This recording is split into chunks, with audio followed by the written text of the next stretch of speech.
আজকের বিষয় তবলা ও হারমোনিয়াম।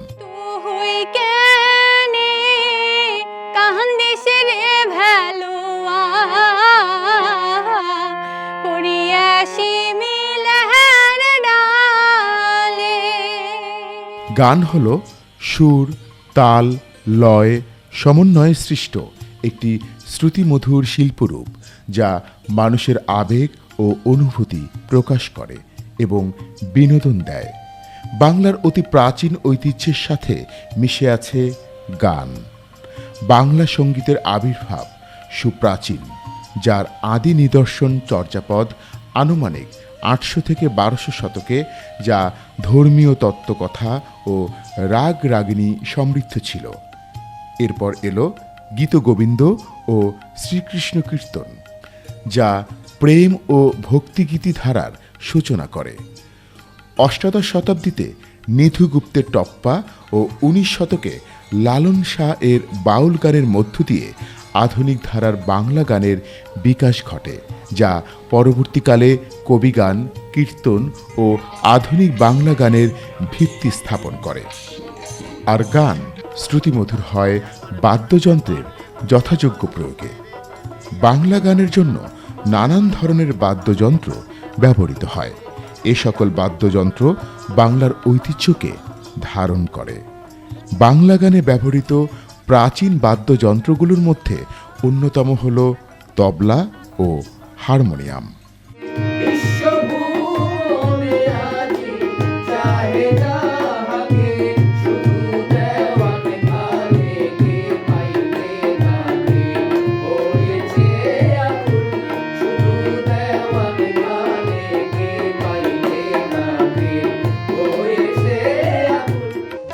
তবলা 18 শতক থেকে ধ্রুপদী সঙ্গীতের প্রধান বাদ্যযন্ত্র হিসেবে ব্যবহৃত একটি বাদ্যযন্ত্র।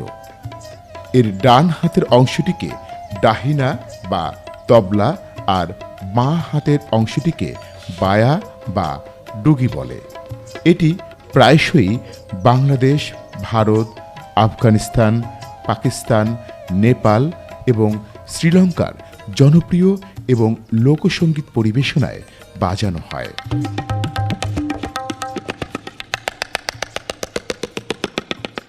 ভজন এবং কীর্তন গানের সময় এটি সুফি সঙ্গীতজ্ঞদের দ্বারা ব্যবহৃত প্রধান কাওয়ালি বাদ্যযন্ত্রগুলির মধ্যে একটি। এই বাদ্যযন্ত্রটি কত্থকের মতো নৃত্য পরিবেশনায়ও প্রদর্শিত হয়। তবলা একটি ছন্দবদ্ধ বাদ্যযন্ত্র।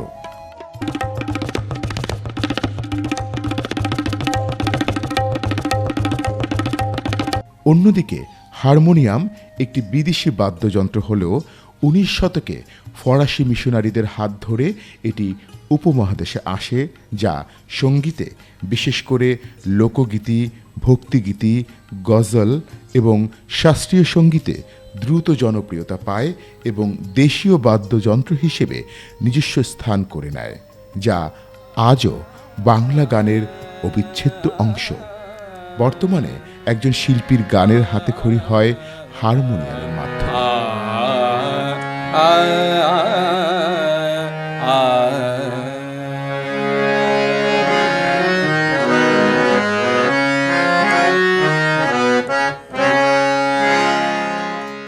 বাংলাদেশ তাল তরঙ্গ বাদ্যযন্ত্রের এই দোকানটি তৈরি করছে বিভিন্ন বাদ্যযন্ত্রের পাশাপাশি তবলা ও হারমোনিয়াম।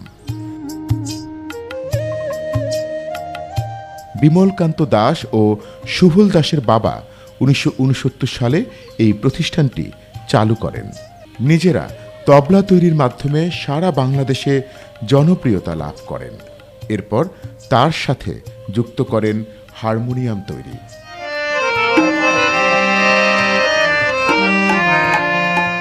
বর্তমানে তারা নিজেরাই গবেষণা করে উদ্ভাবন করেছেন স্কেল চেঞ্জ তবলা, যা দেশ ও বিদেশে বিশেষ জনপ্রিয়তা লাভ করেছে।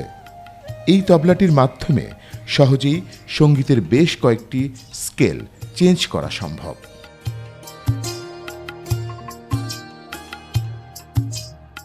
উনিশশো 1968-তে এ পর্যন্ত করে এসেছি। বাবা গত হয়েছে প্রায় 15-16 বছর এবং বাবাই শিখে গেছে।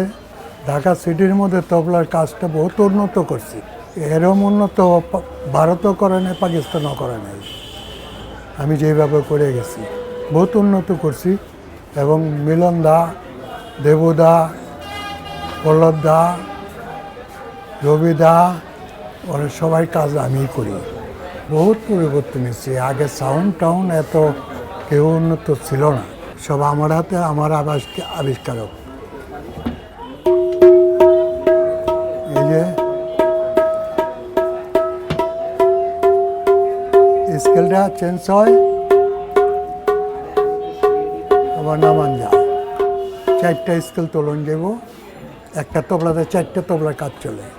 এটা ভারতে অনেক কিছু আমার থেকে মাল নিয়ে করছে, কিন্তু করার পরেও ওরা আমার মতো করতে পারে না। তবলা প্রস্তুত করতে বাংলাদেশ তাল তরঙ্গ ব্যবহার করে সেগুন কাঠ, গরু বা খাসির চামড়া, লোহার গোড়া, যা তৈরি অনেক কষ্টসাধ্য। একটি তবলা তৈরি করতে 7 থেকে 10 দিন সময় লেগে যায়। একমাত্র সঙ্গীতকে ভালোবেসেই পারিবারিকভাবে পূর্বপুরুষদের এই ব্যবসাটি ধরে রেখেছেন তারা। সেই সাথে ব্যবসায় যুক্ত করেছেন নতুন প্রজন্মকেও। 11 বছর কালের থেকে আমি এই কাজ করি। এই কাজ শিখছি আমার বাবার থেকে। আমার বাবা রেডিওতে চাকরি করছে 30 বছর। তবলা তৈরি করতে মেহগনি কাঠ লাগে। এই কাঠের তবলাই খুব ভালো, বা এগুলোই এখন বর্তমান চলছে। তৈরি করতে চামড়া লাগে, খাসির চামড়া ও গরুর চামড়া, এই দুয়োটাই লাগে। চামড়াটা শুকানো, প্রসেস করা আমার নিজেকে করতে হয়। বা এই যে কালোটা হচ্ছে লোহার গুঁড়া, এটা আমার নিজেকেই করতে হয়, কোথাও কিনতে পাওয়া যায় না। এত বছর করে আসছি, বা অনেক ওস্তাদগ কাজ করে দেই। মোহাম্মদ হোসেন খান, মোবারক হোসেন খান ওরা ছিল, ও কাজ টাজ করতাম। গোলাম আলী খানের যে তবলচি আসিল, ওনার সাথে বাজাইতো। আগে তবলা করতো মানুষে, কিন্তু সুরে কানিতে পারফেক্ট হইতো না, স্কেল বুঝতো না। এখন আমরা এগুলা নিজেরা করছি, গবেষণা করতে করতে এখন উন্নত হয়েছি। একটা সুরে কানিতে জিনিসটা ঠিক না হলে ওস্তাদরা এটা নিবে না। যে পরিশ্রম করতেছি এটার মূল্য পাইতেছি না। কিন্তু এই জন্যই এখনকার যে ছেলে পেলে যে এত পরিশ্রমের কাজ করতে পারে না, এটা পুরাটাই পরিশ্রমের কাজ। এই লোহার গুঁড়াটা বানাইতে এই কামার থেকে লোহার গুঁড়া চটাই না, এটারে লোহার কাহিছে পার দিয়া শাকতে হয়, বাড়তে হয়, বহুত কষ্ট। এটা ফু দিলে এটা দুলার মতো ওরে লোহার গুঁড়া। এই ক্ষীরণটা দিয়া ভাতের আঠাটা তৈরি করতে হয়। তোর আঠারো একটা পরিমাণ আছে, বাটাল দিয়ে এটা চাইছা সমান করতে হয়। তারপর এটা দিয়া ঘষতে হয়, এভাবে ঘষতে হয়। গৈসা এটা শুকাইতে হয়, কাঁচা জিনিসটা এটা গৈসা শুকাইতে হয়।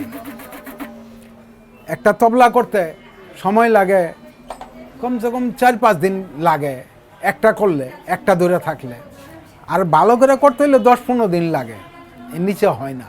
হারমোনিয়াম তৈরির ক্ষেত্রে শুধুমাত্র বাঁশির অংশটি দেশের বাইরে থেকে আমদানি করা হয়, বাকি সবকিছুই বাংলাদেশে তৈরি করা যায়।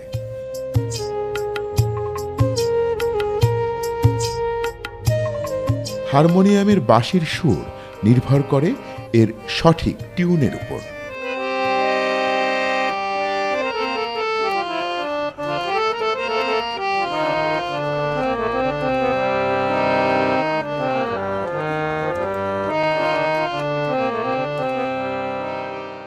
হারমোনিয়ামের মধ্যে শুধু এই সম্পূর্ণ যা আছে বক্সটা আমরা শুধু তৈরি করি, হ্যাঁ।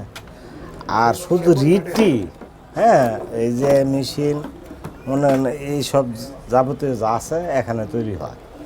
আর শুধু এই মেশিনটি ইন্ডিয়া থেকে আনা হয়। আর সম্পূর্ণ কাজ আমাদের মধ্যে। এটা হলো স্টিক চাবির, হ্যাঁ, 37 পর্দা, আবার আছে 42 পর্দার হারমোনিয়াম, চেঞ্জিং আছে, হ্যাঁ, এরকম মধ্যে চেঞ্জিং আছে। আবার এই যে স্টিক চাবির মধ্যে অন্য অন্য কাজ আছে, কারুকার্য আছে, সম্পূর্ণ অল সেগুন কাঠের। 7টাখানে লাগে একটা তৈরি করতে। আমাদের দক্ষতা একটু বেশি, কারণ কিসের জন্য? শিল্পীরা গান গাইব, আমরা যদি সম্পূর্ণ অল কমপ্লিট না করে দেই, হ্যাঁ, তাহলে শিল্পীরা গান গাই যেত না। হারমোনিয়ার অবদানটা মনে করেন শিখতে গেলে এটা লাগবে। আর এটার যে মেলোডি আছে এই মেলোডিটা এটা ভরাট করে আসতে হবে, কারণ হারমোনিয়াম ছাড়া শিল্পী কোনো দাম নাই। কারণ কি হারমোনিয়াম ছাড়া সে কি শিখবে? এটার আওয়াজ করতেই হবে, এটার আওয়াজ করতে করতে গিয়া সে শিল্পী পরিণত হবে।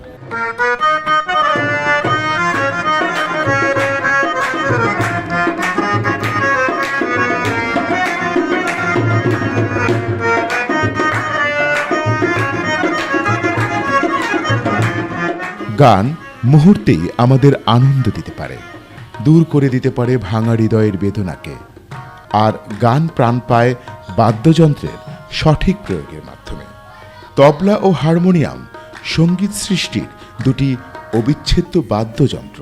হরিমানা কামসারে না মদনে মদনে প্রেম রসিকা হব কেমনে ভবের প্রেম রসিকা হব কেমনে। লোকশিল্প টিকে আছে মূলত রূপান্তরের মধ্য দিয়ে। সমাজ ও সময়ের যে পরিবর্তন, এই পরিবর্তনের সাথে সাথে লোকশিল্পীরাও তাদের যে শিকড় তাকে আঁকড়ে ধরে রেখে রূপান্তরের মধ্য দিয়ে নিজেদের নবায়ন করছে। তেমনটি বাংলা গানের বাদ্যযন্ত্রের মধ্যে অন্যতম আবিষ্কার বাংলাদেশ তাল তরঙ্গের স্কেল চেঞ্জ তবলাটি, যা বাংলা গানের ঐতিহ্যকে আরও সমৃদ্ধ করবে। তবলা ছাড়া গান হয় না। গান শিখতে গেলে, বলতে গেলে তবলা হলো তাল যন্ত্র। তাল যন্ত্র শুধু তবলা নয়, আরও তবলা যন্ত্র আছে, যেমন ঢোলক, তাল, কঙ্গ, খোল, নাল ইত্যাদি। তবলা সাধারণত বেশিরভাগই চলে, বেশি ভালো ভালো শিল্পীরা তবলা দিয়েই গানটা করে। বাংলাদেশ তাল তরঙ্গে যে তবলাটা তৈরি হয়েছে, এই তবলাটা ওনাদের নিজে রিচার্জ করে তৈরি করছে। এই তবলাটা হলো স্কেল চেঞ্জ। যেমন বি ফ্ল্যাটে যদি গান থাকে তাহলে বি ফ্ল্যাটে বাঁধে, টাইপ দিয়ে, রেঞ্জ দিয়া। সি শার্প যদি থাকে সি শার্পে বাঁধে, স্কেল করে। এফ শার্প, ডি শার্প, জি শার্প, জি শার্প, যে স্কেলে গান গাওয়া হয় সেই স্কেলটা আমরা করি, এবং এটা করতে সহজ হয়, তাড়াতাড়ি হয়। আর হাতুড়ি দিয়ে আগেকার আমলে যে তবলার স্কেল করতো, পিটায় বাজায়, অনেক সময় লাগতো, কেউ পারতো কেউ পারতো না, কিন্তু এটা সহজে পারা যায় বলে স্কেল চেঞ্জটা বেশি চলে। এখন বাংলাদেশে স্কেল চেঞ্জটা বেশি চলে। ওটাও চলে যারা ওইটা অভিজ্ঞতা, ওই দোয়ালে যারা টানে অভিজ্ঞতা, তারা ওটা দিয়ে বাজায়, আর বেশিরভাগ স্কেল চেঞ্জটা চলে। এইটা হলো ডিফারেন্স, পার্থক্য তো এতটুকু। গান যেমন যুগের পর যুগ টিকে থাকবে, সেই সাথে বাদ্যযন্ত্রের ব্যবহার ও প্রয়োগও আধুনিক থেকে আধুনিকীকরণ ঘটবে।